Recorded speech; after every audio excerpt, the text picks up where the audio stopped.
ഇനി നമ്മൾക്ക് എനർജി ആവശ്യമുണ്ട്. നമ്മൾ കഴിച്ച ഫുഡിൽ നിന്നാണ് നമുക്ക് എനർജി കിട്ടുന്നതെന്ന് അറിയാം. നമുക്കൊരു ആക്ടിവിറ്റി ചെയ്യാൻ എനർജി വേണം.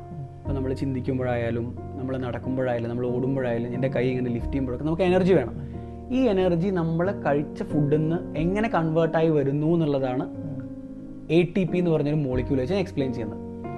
നമ്മൾ കഴിക്കുന്ന എല്ലാ ഫുഡും ന്യൂട്രിയൻസ് അബ്സോർബ് ചെയ്തിട്ട് ATP എന്ന് പറഞ്ഞൊരു മോളിക്യൂളായിട്ട് കൺവേർട്ട് ആവും.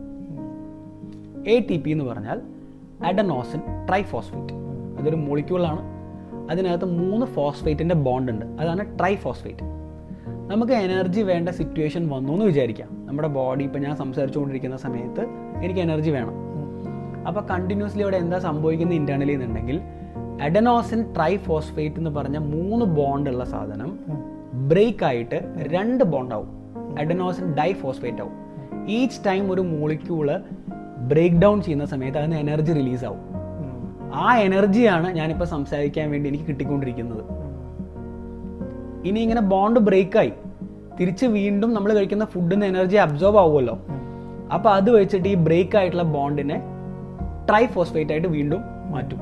ഇങ്ങനെ ഒരു സൈക്കിളിലാണ് നമുക്ക് എനർജി കിട്ടിക്കൊണ്ടിരിക്കുന്നത്.